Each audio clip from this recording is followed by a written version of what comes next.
लीजिए सुनिए मुंशी प्रेमचंद के लिखे उपन्यास रंगभूमि के 38वें भाग का वाचन मेरी यानी समीर गोस्वामी की आवाज में। सोफिया और विनय रात भर तो स्टेशन पर पड़े रहे। सवेरे समीप के गांव में गए जो भीलों की एक छोटी सी बस्ती थी। सोफिया को यह स्थान बहुत पसंद आया। बस्ती के सिर पर पहाड़ का साया था। पैरों के नीचे एक पहाड़ी नाला मीठा राग गाता हुआ बहता था। भीलों के छोटे छोटे झोपड़े जिन पर बेलें फैली हुई थीं अप्सराओं के खिलौनों की भांति सुंदर लगती थे। जब तक कुछ निश्चय न हो जाए कि क्या करना है, कहाँ जाना है, कहाँ रहना है, तब तक उन्होंने उसी गांव में निवास करने का इरादा किया। एक झोपड़े में जगह भी आसानी से मिल गई। भीलों का आतिथ्य प्रसिद्ध है और ये दोनों प्राणी भूख प्यास गर्मी सर्दी सहने के अभ्यस्त थे। जो कुछ मोटा झोंटा मयस्सर हुआ खा लिया। चाय और मक्खन, मुरब्बे और मेवों का चस्का न था। सरल और सात्विक जीवन उनका आदर्श था। यहां उन्हें कोई कष्ट न हुआ। इस झोपड़े में केवल एक भीलनी रहती थी। उसका लड़का कहीं फौज में नौकर था। बुढ़िया इन लोगों की सेवा टहल सहर्ष कर देती। यहां इन लोगों ने मशहूर किया कि हम दिल्ली के रहने वाले हैं, जलवायु बदलने आए हैं। गांव के लोग उनका बड़ा अदब और लिहाज करते थे।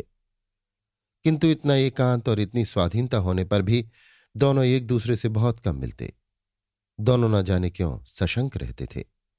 उनमें मनोमालिन्य न था। दोनों प्रेम में डूबे हुए थे। दोनों उद्विग्न थे, दोनों विकल, दोनों अधीर।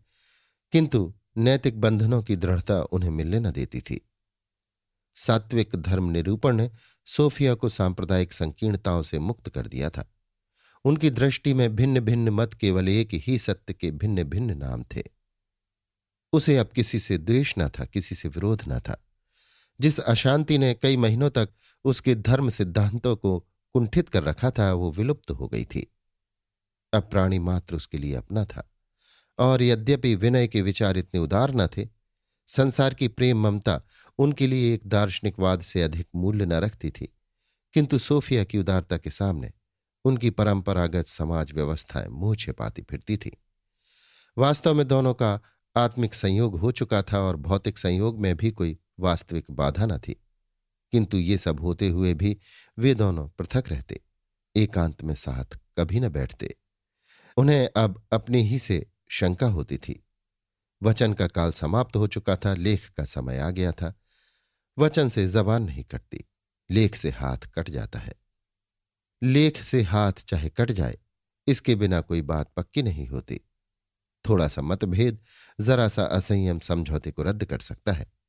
इसलिए दोनों ही अनिश्चित दशा का अंत कर देना चाहते थे। कैसे करें ये समझ में नहीं आता था। कौन इसका प्रसंग छेड़े? कदाचित बातों में कोई आपत्ति खड़ी हो जाए। सोफिया के लिए विनय का सामीप्य काफी था। वो उन्हें नित्य आंखों से देखती थी, उनके हर्ष और अमर्ष में सम्मिलित होती थी, उन्हें अपना समझती थी। इससे अधिक वो कुछ न चाहती थी। विनय रोज आसपास के देहातों में विचरने जाते थे। कोई स्त्री उनसे अपने परदेशी पुत्र या पति के नाम पत्र लिखाती, कहीं रोगियों को दवा देते, कहीं पारस्परिक कलहों में मध्यस्थ बनना पड़ता। भोर के गए, पहर रात को लौटते। ये उनकी नित्य की दिनचर्या थी।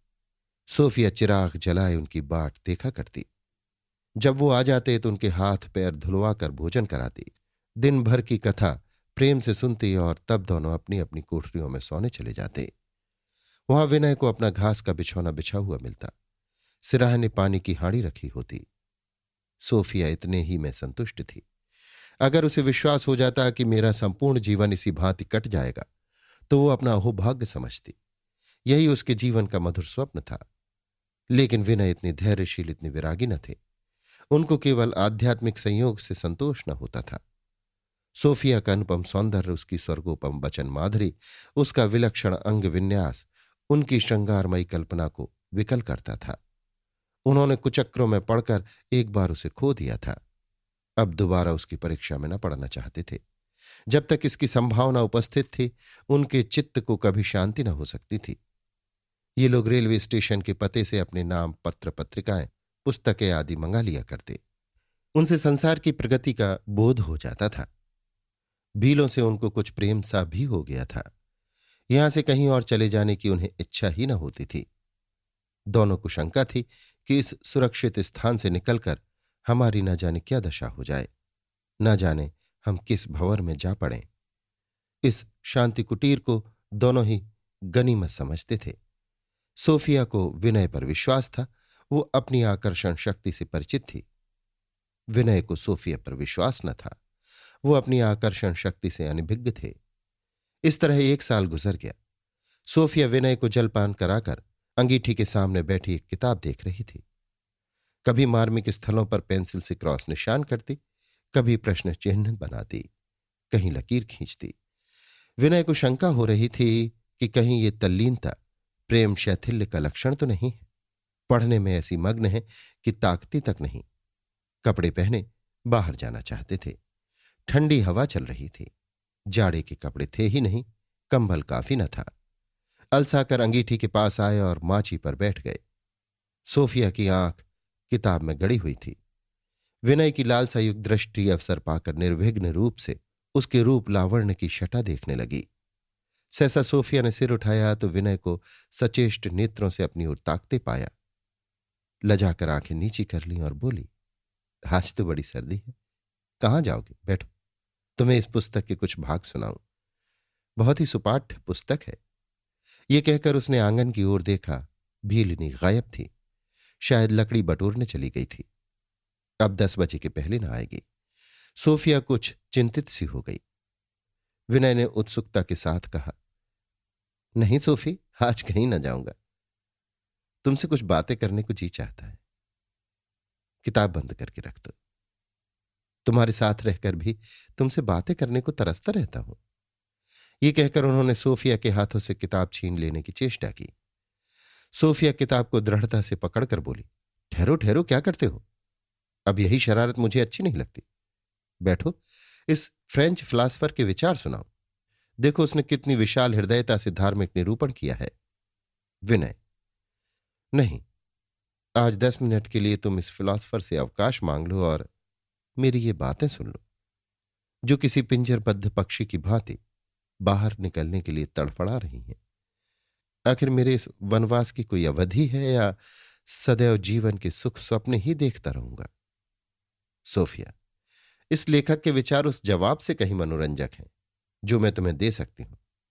मुझे इन पर कई शंकाएं हैं। संभव है विचार परिवर्तन से उनकी निवृत्ति हो जाए। विनय, नहीं, ये किताब बंद करके रख दो। आज मैं समर के लिए कमर कस कर आया हूं। आज तुमसे वचन लिए बिना तुम्हारा दामन न छोड़ूंगा। क्या अब भी मेरी परीक्षा कर रही हो? सोफिया ने किताब बंद करके रख दी और प्रेम गंभीर भाव से बोली, मैंने अपने को तुम्हारे चरणों पर डाल दिया, अब और मुझसे क्या चाहते हो? विनय, अगर मैं देवता होता तो तुम्हारी प्रेमोपासना से संतुष्ट हो जाता, लेकिन मैं भी तो इच्छाओं का दास क्षुद्र मनुष्य हूं। मैंने जो कुछ पाया है उससे संतुष्ट नहीं हूं। मैं और चाहता हूं, सब चाहता हूं। क्या अब भी तुम मेरा आशय नहीं समझी? मैं पक्षी को अपनी मुंडेर पर बैठे देखकर संतुष्ट नहीं, उसे अपने पिंजड़े में जाते देखना चाहता हूं। क्या और भी स्पष्ट रूप से कहूं? मैं सर्वभोगी हूं, केवल सुगंध से मेरी तृप्ति नहीं होती। सोफिया, विनय, मुझे अभी विवश न करो, मैं तुम्हारी हूं।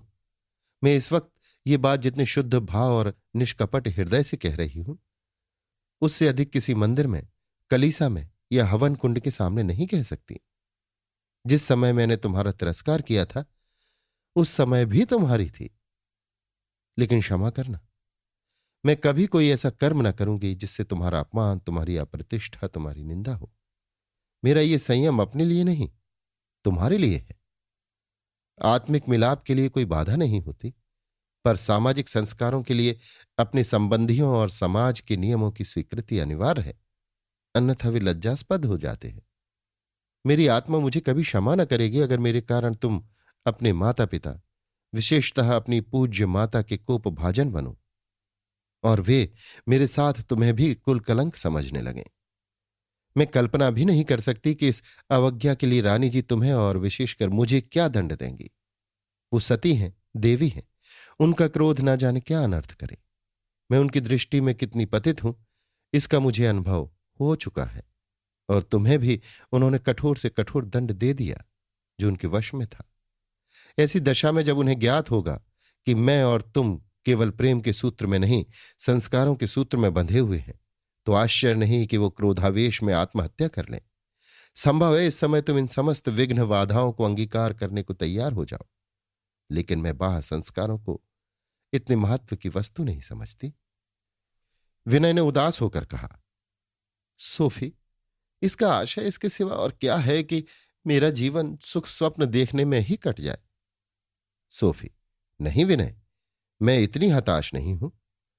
मुझे अब भी आशा है कि कभी न कभी रानी जी से तुम्हारा और अपना अपराध क्षमा करा लूंगी, और तब उनके आशीर्वादों के साथ हम दाम्पत्य क्षेत्र में प्रवेश करेंगे। रानी जी की कृपा और अकृपा दोनों ही सीमागत रहती हैं। एक सीमा का अनुभव हम कर चुके हैं, ईश्वर ने चाहा तो दूसरी सीमा का भी जल्द अनुभव होगा। मैं तुमसे सविनय अनुरोध करती हूं कि अब इस प्रसंग को फिर मत उठाना, अन्यथा मुझे कोई दूसरा रक्षा स्थान खोजना पड़ेगा। विनय ने धीरे से कहा, वो दिन तब आएगा जब या तो अम्मा जी ना होंगे या मैं न रहूंगा। तब उन्होंने कंबल ओढ़ा, हाथ में लकड़ी ली और बाहर चले गए, जैसे कोई किसान महाजन की फटकार सुनकर उसके घर से बाहर निकले। फिर पूर्ववत दिन कटने लगे। विनय बहुत मलिन और खिन्न रहते, यथासंभव घर से बाहर ही विचरा करते। आते भी तो भोजन करके चले जाते। कहीं जाना न होता तो नदी के तट पर जा बैठते और घंटों जल क्रीड़ा देखा करते। कभी कागज की नावें बनाकर उसमें तैराते और उनके पीछे पीछे वहां तक जाते जहां वे जलमग्न हो जाती। उन्हें अब भ्रम होने लगा था कि सोफिया को अब भी मुझ पर विश्वास नहीं है। वो मुझसे प्रेम करती है, लेकिन मेरे नैतिक बल पर उसे संदेह है। एक दिन वो नदी के किनारे बैठे हुए थे कि बुढ़िया भीलनी पानी भरने आई। उन्हें वहां बैठे देखकर उसने घड़ा रख दिया और बोली, क्यों मालिक, तुम यहां अकेले क्यों बैठे हो? घर में मालकिन घबराती ना होंगी? मैं उन्हें बहुत रोते देखा करती हूं। क्या तुमने उन्हें कुछ कहा है? क्या बात है, कभी तुम दोनों को बैठकर हंसते बोलते नहीं देखती। विनय ने कहा, क्या करूं माता, उन्हें यही तो बीमारी है कि मुझसे रूठी रहती हैं। बरसों से उन्हें यही बीमारी हो गई है।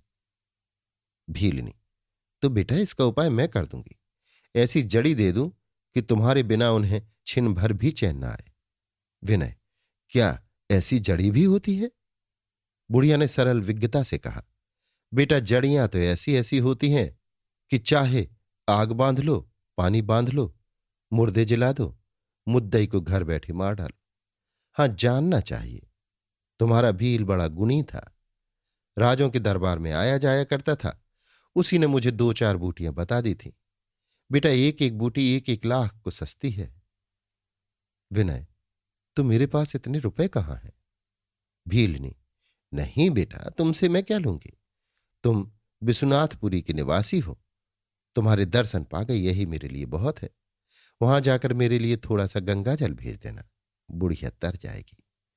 तुमने मुझसे पहले ना कहा, नहीं तो मैंने वो जड़ी तुम्हें दे दी होती। तुम्हारी अनबन देखकर मुझे बड़ा दुख होता है। संध्या समय जब सोफिया बैठी भोजन कर रही थी, भीलिनी ने एक जड़ी लाकर विनय सिंह को दी और बोली, बेटा बड़े जतन से रखना, लाख रुपए दोगे तब भी न मिलेगी। अब तो ये विद्या ही उठ गई। इसको अपने लहू में 15 दिन तक रोज भिगोकर सुखाओ, तब इसमें से 1-1 रत्ती काटकर मालकिन को धूनी दो। 15 दिन बाद जो बच रहे वो उनके जूड़े में बांध दो। देखो क्या होता है। भगवान चाहेंगे तो तुम आप उनसे उबने लगोगे। वो परछाई की भांति तुम्हारे पीछे लगी रहेंगी। फिर उसने विनय के कान में एक मंत्र बताया जो कई निरर्थक शब्दों का संग्रह था, और कहा कि जड़ी को लहू में डुबाते समय ये मंत्र 5 बार पढ़कर जड़ी पर फूंक देना। विनय सिंह मिथ्यावादी न थे, मंत्र तंत्र पर उनका अणुमात्र भी विश्वास न था, लेकिन सुनी सुनाई बातों से उन्हें यह मालूम था कि निम्न जातियों में ऐसी तांत्रिक क्रियाओं का बड़ा प्रचार है और कभी कभी इनका विस्मयजनक फल भी होता है। उनका अनुमान था कि क्रियाओं में स्वयं कोई शक्ति नहीं, अगर कुछ फल होता है तो वो मूर्खों के दुर्बल मस्तिष्क के कारण। शिक्षित पर जो प्रायः शंकावादी होते हैं, जो ईश्वर के अस्तित्व को भी स्वीकार नहीं करते, भला इनका क्या असर हो सकता है। तो भी उन्होंने ये सिद्धि प्राप्त करने का निश्चय किया। उन्हें उससे किसी फल की आशा न थी, केवल उसकी परीक्षा लेना चाहते थे। लेकिन कहीं सचमुच इस जड़ी में कुछ चमत्कार हो तो फिर क्या पूछना। इस कल्पना ही से उनका हृदय पुलकित हो उठा। सोफिया मेरी हो जाएगी, तब उसके प्रेम में और ही बात होगी। ज्यों ही मंगल का दिन आया, वो नदी पर गए, स्नान किया और चाकू से अपनी एक उंगली काटकर उसके रक्त में जड़ी को भिगोया और तब उसे एक ऊंची चट्टान पर पत्थरों से ढककर रखाए। 15 दिन तक लगातार यही क्रिया करते रहे। ठंड ऐसी पड़ती थी कि हाथ पांव गले जाते थे, बर्तनों में पानी जम जाता था, लेकिन विनय नित्य स्नान करने जाते। सोफिया ने उन्हें इतना कर्मनिष्ठ न देखा था। कहती, इतने सबेरे न नहाओ, कहीं सर्दी न लग जाए। जंगली आदमी भी दिन भर अंगीठियां जलाए बैठे रहते हैं, बाहर मुंह नहीं निकाला जाता, जरा धूप निकल आने दिया करो। लेकिन विनय मुस्कुराकर कह देते, बीमार पड़ूंगा तो कम से कम तुम मेरे पास बैठोगी तो। उनकी कई उंगलियों में घाव हो गए, पर वो इन घावों को छिपाए रहते थे। इन दिनों विनय की दृष्टि सोफिया की एक एक बात, एक एक गति पर लगी रहती थी। वो देखना चाहते थे कि मेरी क्रिया का कुछ असर हो रहा है या नहीं, किंतु कोई प्रत्यक्ष फल न दिखाई देता था। 15वें दिन जाकर उन्हें सोफिया के व्यवहार में कुछ थोड़ा सा अंतर दिखाई पड़ा। शायद किसी और समय उनका इस ओर ध्यान भी न जाता, किंतु आजकल तो उनकी दृष्टि बहुत सूक्ष्म हो गई थी। जब वो घर से बाहर जाने लगे तो सोफिया अज्ञात भाव से निकल आई और कई फरलांग तक उनसे बातें करती हुई चली गई। जब विनय ने बहुत आग्रह किया तब लौटी। विनय ने समझा ये उसी क्रिया का असर है। आज से धूनी देने की क्रिया आरंभ होती थी। विनय बहुत चिंतित थे, ये क्रिया क्यों कर पूरी होगी। अकेले सोफी के कमरे में जाना सभ्यता, सज्जनता और शिष्टता के विरुद्ध है। कहीं सोफी जाग जाए और मुझे देख ले तो मुझे कितना नीच समझेगी। कदाचित सदैव के लिए मुझसे घृणा करने लगे। ना भी जागे तो भी ये कौन सी भलमनसी है कि कोई आदमी किसी युवती के कमरे में प्रवेश करे। न जाने किस दशा में लेटी होगी। संभव है केश खुले हों, वस्त्र हट गया हो। उस समय मेरी मनोवृत्तियां कितनी कुचेष्ट हो जाएंगी, मेरा कितना नैतिक पतन हो गया है। सारे दिन वो इन्हीं अशांतिमय विचारों में पड़े रहे, लेकिन संध्या होते ही वो कुम्हार के घर से एक कच्चा प्याला लाए और उसे हिफाजत से रख दिया। मानव चरित्र की एक विचित्रता यह है कि हम बहुधा ऐसे काम कर डालते हैं जिन्हें करने की इच्छा हमें नहीं होती। कोई गुप्त प्रेरणा हमें इच्छा के विरुद्ध ले जाती है। आधी रात हुई तो विनय प्याली में आग और हाथ में रक्त सिंचित जड़ी लिए हुए सोफी की कोठरी के द्वार पर आए। कंबल का पर्दा पड़ा हुआ था, झोपड़े में किवाड़ कहां। कंबल के पास खड़े होकर उन्होंने कान लगाकर सुना। सोफी मीठी नींद सो रही थी। वो थर थर कांपते पसीने से तर अंदर घुसे। दीपक के मंद प्रकाश में सोफी निद्रा में मग्न लेटी हुई ऐसी मालूम होती थी मानो मस्तिष्क में मधुर कल्पना विश्राम कर रही हो। विनय के हृदय पर आतंक सा छा गया। कई मिनट तक मंत्रमुग्ध से खड़े रहे, पर अपने को संभाले हुए मानो किसी देवी के मंदिर में है। उन्नत हृदयों में सौंदर्य उपासना भाव को जागृत कर देता है, वासनाएं विश्रांत हो जाती हैं। विनय कुछ देर तक सोफी को भक्ति भाव से देखते रहे, तब वो धीरे से बैठ गए, प्याले में जड़ी का एक टुकड़ा तोड़कर रख दिया और उसे सोफिया के सिरहाने की ओर खिसका दिया। एक क्षण में जड़ी की सुगंध से सारा कमरा बस उठा। ऊद और अंबर में ये सुगंध कहां। धुएं में कुछ ऐसी उद्दीपन शक्ति थी कि विनय का चित्त चंचल हो उठा। ज्यों ही धुआं बंद हुआ, विनय ने प्याले से जड़ी की राख निकाल ली। भीलनी के आदेशानुसार उसे सोफिया पर छिड़क दिया और बाहर निकल आए। लेकिन अपनी कोठरी में आकर वो घंटों बैठे पश्चाताप करते रहे। बार बार अपने नैतिक भावों को चोट पहुंचाने की चेष्टा की। इस कृत्य को विश्वासघात, सतीत्व हत्या कहकर मन में घृणा का संचार करना चाहा। सोते वक्त निश्चय किया कि बस इस क्रिया का आज ही से अंत है।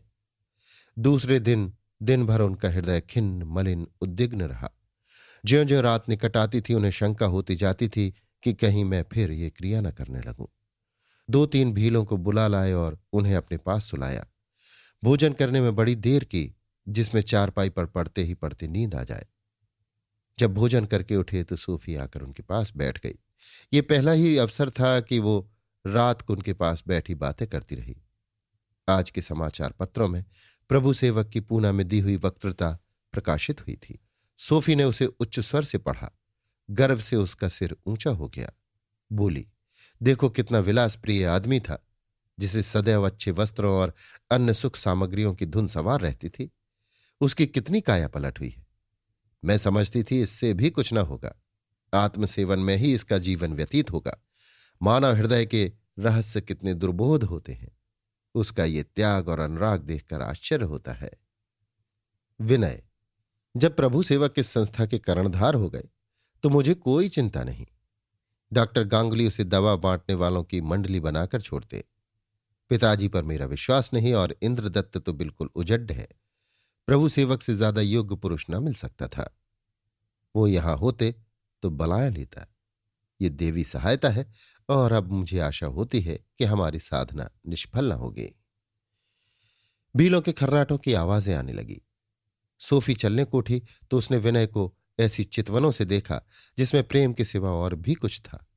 आर्द्र आकांक्षा झलक रही थी। एक आकर्षण था जिसने विनय को सिर से पैर तक हिला दिया।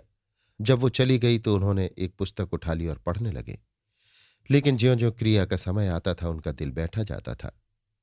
ऐसा जान पड़ता था जैसे कोई जबरदस्ती उन्हें ठेल रहा है। जब उन्हें यकीन हो गया कि सोफिया सो गई होगी तो वो धीरे से उठे, प्याले में आग ली और चले। आज वो कल से भी ज्यादा भयभीत हो रहे थे। एक बार जी में आया कि प्याले को पटक दूं, लेकिन इसके एक ही क्षण बाद उन्होंने सोफी के कमरे में कदम रखा। आज उन्होंने आंखें ऊपर उठाई ही नहीं, सिर नीचा किए धूनी सुलगाई और राख छिड़क कर चले आए। चलती बार उन्होंने सोफिया का मुखचंद्र देखा। ऐसा भासित हुआ कि वो मुस्कुरा रही है। कलेजा धक से हो गया। सारे शरीर में सनसनी सी दौड़ गई। ईश्वर, अब लाज तुम्हारे हाथ है, इसने देख न लिया हो। विद्युत गति से अपनी कोठरी में आए, दीपक बुझा दिया और चारपाई पर गिर पड़े। घंटों कलेजा धड़कता रहा। इस भांति 5 दिनों तक विनय ने बड़ी कठिनाइयों से ये साधना की और इतने ही दिनों में उन्हें सोफिया पर इसका असर साफ नजर आने लगा। यहां तक कि 5वें दिन वो दोपहर तक उनके साथ भीलों की झोपड़ियों की सैर करती रही। उसके नेत्रों में गंभीर चिंता की जगह अब एक लालसापूर्ण चंचलता झलकती थी और अधरों पर मधुर हास्य की आभा। आज रात को भोजन के उपरांत वो उनके पास बैठकर समाचार पत्र पढ़ने लगी और पढ़ते पढ़ते उसने अपना सिर विनय की गोद में रख दिया और उनके हाथों को अपने हाथों में लेकर बोली, सच बताओ विनय, एक बात तुमसे पूछूं, बताओगे ना? सच बताना। तुम ये तो नहीं चाहते कि ये बला सिर से टल जाए? मैं कहे देती हूं, जीते जी न टलूंगी, न तुम्हें छोड़ूंगी। तुम भी मुझसे भागकर नहीं जा सकते, किसी तरह न जाने दूंगी। जहां जाओगे मैं भी चलूंगी, तुम्हारे गले का हार बनी रहूंगी। ये कहते कहते उसने विनय के हाथ छोड़ दिए और उनके गले में बाहें डाल दी। विनय को ऐसा मालूम हुआ कि मेरे पैर उखड़ गए हैं और मैं लहरों में बहा जा रहा हूं। एक विचित्र आशंका से उनका हृदय कांप उठा, मानो उन्होंने खेल में सिंघनी को जगा दिया हो। उन्होंने अज्ञात भाव से सोफी के करपाश से अपने को मुक्त कर लिया और बोले, सोफी। सोफी चौंक पड़ी, मानो निद्रा में हो। फिर उठकर बैठ गई और बोली, मुझे ऐसा ज्ञात होता है कि मैं पूर्व जन्म में, उससे पहले भी आदि से तुम्हारी हूं। कुछ स्वप्न सा याद आता है कि हम और तुम किसी नदी के किनारे एक झोपड़े में रहते थे। विनय ने सशंक होकर कहा, तुम्हारा जी कैसा है? सोफी, मुझे कुछ हुआ थोड़े ही है, मैं तो अपने पूर्व जन्म की बात याद कर रही हूं। मुझे ऐसा याद आता है कि तुम मुझे झोपड़े में अकेली छोड़कर अपनी नाव पर कहीं परदेश चले गए थे और मैं नित्य नदी के तीर बैठी हुई तुम्हारी राह देखती थी, पर तुम न आते थे। विनय, सोफिया, मुझे भय हो रहा है कि तुम्हारा जी अच्छा नहीं है। रात बहुत हो गई है, अब सो जाओ। सोफी, मेरा तो आज यहां से जाने को जी नहीं चाहता। क्या तुम्हें नींद आ रही है? तो सो जाओ, मैं बैठी हूं। जब तुम सो जाओगे मैं चली जाऊंगी। एक क्षण बाद फिर बोली, मुझे न जाने क्यों संशय हो रहा है कि तुम मुझे छोड़कर चले जाओगे। सच बताओ, क्या तुम मुझे छोड़ जाओगे? विनय, सोफी, अब हम अनंत काल तक अलग न होंगे। सोफी, तुम इतनी निर्दय नहीं हो, मैं जानती हूं। मैं रानी जी से न डरूंगी, साफ साफ कह दूंगी, विनय मेरे हैं। विनय की दशा उस भूखे आदमी की सी थी जिसके सामने परसी थाली रखी हुई हो, क्षुधा से चित्त व्याकुल हो रहा हो, आंतें सिकुड़ी जाती हो, आंखों में अंधेरा छा रहा हो, मगर थाली में हाथ न डाल सकता हो, इसलिए कि पहले किसी देवता का भोग लगना है। उन्हें अब इसमें कोई संदेह न रहा कि सोफी की व्याकुलता उसी क्रिया का फल है।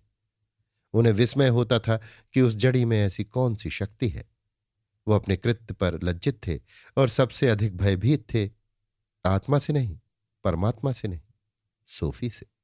जब सोफी को ज्ञात हो जाएगा कभी ना कभी तो ये नशा उतरेगा ही, तब वो मुझसे इसका कारण पूछेगी और मैं छिपा ना सकूंगा। उस समय वो मुझे क्या कहेगी। आखिर जब अंगीठी की आग ठंडी हो गई और सोफी को सर्दी मालूम होने लगी तो सोफी चली गई। क्रिया का समय भी आ पहुंचा, लेकिन आज विनय को उसका साहस न हुआ। उन्हें उसकी परीक्षा ही करनी थी। परीक्षा हो गई और तांत्रिक साधनों पर उन्हें हमेशा के लिए श्रद्धा हो गई। सोफिया को चारपाई पर लेटते ही ऐसा भ्रम हुआ कि रानी जानवी सामने खड़ी ताक रही हैं। उसने कंबल से सिर निकालकर देखा और तब अपनी मानसिक दुर्बलता पर झुंझलाकर सोचने लगी, आजकल मुझे क्या हो गया है? मुझे क्यों भांति भांति के संशय होते रहते हैं? क्यों नित्य अनिष्ट शंका हृदय पर छाई रहती है, जैसे मैं विचारहीन सी हो गई हूं? विनय आजकल क्यों मुझसे खिंचे हुए हैं? कदाचित वो डर रहे हैं कि रानी जी कहीं उन्हें शाप न दे दें अथवा आत्मघात न कर लें। इनकी बातों में पहले की उत्सुकता प्रेम आतुरता नहीं है। रानी मेरे जीवन का सर्वनाश किए देती है। इन्हीं अशांतिमय विचारों में डूबी हुई वो सो गई तो देखती क्या है कि वास्तव में रानी जी मेरे सामने खड़ी क्रोधोन्मत्त नेत्रों से ताक रही हैं और कह रही हैं, विनय मेरा है, वो मेरा पुत्र है, उसे मैंने जन्म दिया है, उसे मैंने पाला है। तू क्यों उसे मेरे हाथों से छीने लेती है? अगर तूने उसे मुझसे छीना, मेरे कुल को कलंकित किया, तो मैं तुम दोनों का इसी तलवार से वध कर दूंगी। सोफी तलवार की चमक देखकर घबरा गई, चिल्ला उठी, नींद टूट गई। उसकी सारी देह तृणवत कांप रही थी। वो दिल मजबूत करके उठी और विनय सिंह की कोठरी में आकर उनके सीने से चिमट गई। विनय की आंखें लगी ही रही थी। चौंक कर सिर उठाया। सोफी, विनय, विनय, जागो, मैं डर रही हूं। विनय तुरंत चारपाई से उतरकर खड़े हो गए और पूछा, क्या है सोफी? सोफी, रानी जी को अभी अभी मैंने अपने कमरे में देखा, अभी वहीं खड़ी हैं। विनय, सोफी शांत हो जाओ, तुमने कोई स्वप्न देखा है, डरने की कोई बात नहीं। सोफी, स्वप्न नहीं था विनय, मैंने रानी जी को प्रत्यक्ष देखा। विनय, वो यहां कैसे आ जाएंगी? हवा तो नहीं है। सोफी, तुम इन बातों को नहीं जानते विनय। प्रत्येक प्राणी के दो शरीर होते हैं, एक स्थूल दूसरा सूक्ष्म। दोनों अनुरूप होते हैं। अंतर केवल इतना ही है कि सूक्ष्म शरीर स्थूल से कहीं सूक्ष्म होता है। वो साधारण दशाओं में अदृश्य रहता है, लेकिन समाधि या निद्रावस्था में स्थूल शरीर का स्थानापन्न बन जाता है। रानी जी का सूक्ष्म शरीर अवश्य यहां है। दोनों ने बैठकर रात काटी। सोफिया को अब विनय के बिना क्षण भर भी चैन न आता। उसे केवल मानसिक अशांति न थी, ऐन्द्रिक सुख भोग के लिए भी वो उत्कंठित रहती। जिन विषयों की कल्पना मात्र से उसे अरुचि थी, जिन बातों को याद करके ही उसके मुख पर लालिमा छा जाती, वे ही कल्पनाएं और वे ही भावनाएं अब नित्य उसके चित्त पर आच्छादित रहती। उसे अपनी वासना लिप्सा पर आश्चर्य होता था, किंतु जब वो विलास कल्पना करते करते उस क्षेत्र में प्रविष्ट होती जो दाम्पत्य जीवन के लिए नियंत्रित है, तो रानी जी की वही क्रोध तेज पूर्ण मूर्ति उसके सम्मुख आकर खड़ी हो जाती और वो चौंक कर कमरे से निकल भागती। इस भांति उसने 10-12 दिन काटे। कृपाण के नीचे खड़े अभियोगी की दशा भी इतनी चिंताजनक न होगी। एक दिन वो घबराई हुई विनय के पास आई और बोली, विनय, मैं बनारस जाऊंगी, मैं बड़े संकट में हूं। रानी जी मुझे यहां चैन न लेने देंगी। अगर यहां रही तो शायद जीवन से हाथ धोना पड़े। मुझ पर अवश्य कोई ना कोई अनुष्ठान किया गया है। मैं इतनी अव्यवस्थित चित्त कभी न थी। मुझे स्वयं ऐसा मालूम होता है कि अब मैं वो हूं ही नहीं, कोई और ही हूं। मैं जाकर रानी जी के पैरों पर गिरूंगी, उनसे अपना अपराध क्षमा कराऊंगी और उन्हीं की आज्ञा से तुम्हें प्राप्त करूंगी। उनकी इच्छा के बगैर मैं तुम्हें नहीं पा सकती, और जबरदस्ती ले लूं तो कुशल से न बीतेगी। विनय, मुझे स्वप्न में भी ये शंका ना थी कि मैं तुम्हारे लिए इतनी अधीर हो जाऊंगी। मेरा हृदय कभी इतना दुर्बल और इतना मोहग्रस्त न था। विनय ने चिंतित होकर कहा, सोफी, मुझे आशा है कि थोड़ी दिनों में तुम्हारा चित्त शांत हो जाएगा।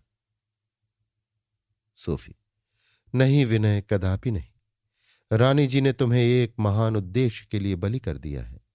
बलि जीवन का उपभोग अनिष्टकारक होता है। मैं उनसे भिक्षा मांगूंगी। विनय, तो मैं भी तुम्हारे साथ चलूंगा। सोफी, नहीं नहीं, ईश्वर के लिए ऐसा मत कहो। मैं तुम्हें रानी जी के सामने न ले जाऊंगी। मुझे अकेले जाने दो। विनय, इस दशा में मैं तुम्हें अकेले कभी न जाने दूंगा। अगर ऐसा ही है तो मैं तुम्हें वहां छोड़कर वापस आ जाऊंगा। सोफी, वचन दो कि बिना मुझसे पूछे रानी जी के पास न जाओगे। विनय, हां सोफी, ये स्वीकार है, वचन देता हूं। सोफी, फिर भी दिल नहीं मानता। डर लगता है वहां तुम आवेश में आकर कहीं रानी जी के पास न चले जाओ। तुम यहीं क्यों नहीं रहते? मैं तुम्हें नित्य प्रति पत्र लिखा करूंगी और जल्द से जल्द लौट आऊंगी। विनय ने उसे तस्कीन देने के लिए अकेले जाने की अनुमति दे दी, लेकिन उनका स्नेह सिंचित हृदय ये कब मान सकता था कि सोफी इस अव्यवस्थित दशा में इतनी लंबी यात्रा करे। सोचा उसकी निगाह बचाकर किसी दूसरे डिब्बे में बैठ जाऊंगा। उन्हें लौट कर आने की बहुत कम आशा थी। भीलों ने सुना तो भांति भांति के उपहार देकर विदा करने आए। मृग चर्मों, बघनखों और नाना प्रकार की जड़ी बूटियों का ढेर लग गया। एक भील ने धनुष भेंट किया। सोफी और विनय दोनों ही को इस स्थान से प्रेम हो गया था। निवासियों का सरल स्वाभाविक निष्कपट जीवन उन्हें ऐसा भा गया था कि उन लोगों को छोड़कर जाते हुए हार्दिक वेदना होती थी। भीलगण खड़े रो रहे थे और कह रहे थे, जल्द आना, हमें भूल न जाना। बुढ़िया भीलनी तो उन्हें छोड़ती ही न थी। सबके सब स्टेशन तक उन्हें पहुंचाने आए, लेकिन जब गाड़ी आई और वो बैठी, विनय से विदा होने का समय आया तो वो विनय के गले से लिपट कर रोने लगी। विनय चाहते थे कि निकल जाए और किसी दूसरी गाड़ी में जा बैठे, पर वो उन्हें छोड़ती ही ना थी। मानो ये अंतिम वियोग है। जब गाड़ी ने सीटी दी तो वो हृदय वेदना से विकल होकर बोली, विनय, मुझसे इतने दिनों कैसे रहा जाएगा? रो रो कर मर जाऊंगी। ईश्वर, मैं क्या करूं? विनय, सोफी, घबराओ नहीं, मैं तुम्हारे साथ चलूंगा। सोफी, नहीं नहीं, ईश्वर के लिए ही नहीं, मैं अकेली ही जाऊं। विनय गाड़ी में आकर बैठ गए। गाड़ी रवाना हो गई। जरा देर बाद सोफिया ने कहा, तुम न आते तो मैं शायद घर तक न पहुंचती। मुझे ऐसा ज्ञात हो रहा था कि प्राण निकले जा रहे हैं। सच बताना विनय, तुमने मुझ पर मोहनी तो नहीं डाल दी है? मैं इतनी अधीर क्यों हो गई हूं? विनय ने लज्जित होकर कहा, क्या जाने सोफी, मैंने एक क्रिया तो की है। नहीं कह सकता कि वो मोहनी थी या कुछ और। सोफी, सच? विनय, हां बिल्कुल सच। मैं तुम्हारी प्रेम शिथिलता से डर गया था कि कहीं तुम मुझे फिर न परीक्षा में डालो। सोफी ने विनय की गर्दन में हाथ डाल दी और बोली, तुम बड़ी छलिया हो। अपना जादू उतार लो, मुझे क्यों तड़पा रहे हो? विनय, क्या कहूं, उतारना नहीं सीखा, यही तो भूल हुई। सोफी, तुम मुझे भी वही मंत्र क्यों नहीं सिखा देते? ना मैं उतार सकूंगी ना तुम उतार सकोगे। एक क्षण बाद, लेकिन नहीं, मैं तुम्हें संज्ञाहीन न बनाऊंगी। दो में से एक को तो होश रहना चाहिए। दोनों मदमत्त हो जाएंगे तो अनर्थ हो जाएगा। अच्छा बताओ, कौन सी क्रिया की थी? विनय ने जेब से वो जड़ी निकालकर दिखाते हुए कहा, इसी की धूनी देता था। सोफी, जब मैं सो जाती थी तब? विनय सकुचाती हुई, हां सोफी, तभी। सोफी, तुम बड़े ढीठ हो। अच्छा, अब ये जड़ी मुझे दे दो। तुम्हारा प्रेम शिथिल होते देखूंगी तो मैं भी यही क्रिया करूंगी। ये कहकर उसने जड़ी लेकर रख ली। थोड़ी देर बाद उसने पूछा, ये तो बताओ, वहां तुम रहोगे कहां? मैं रानी जी के पास तुम्हें ना जाने दूंगी। विनय, अब मेरा कोई मित्र नहीं रहा। सभी मुझसे असंतुष्ट हो रहे होंगे। नायक राम के घर चला जाऊंगा। तुम वहीं आकर मुझसे मिल लिया करना। वो तो घर पहुंच ही गया होगा। सोफिया, कहीं जाकर कहना दे। विनय, नहीं, मंदबुद्धि हो पर विश्वासघाती नहीं। सोफिया, अच्छी बात है, देखें रानी जी से मुराद मिलती है या मौत। अभी आप सुन रहे थे मुंशी प्रेमचंद के लिखे उपन्यास रंगभूमि के 38वें भाग का वाचन मेरी यानी समीर गोस्वामी की आवाज में।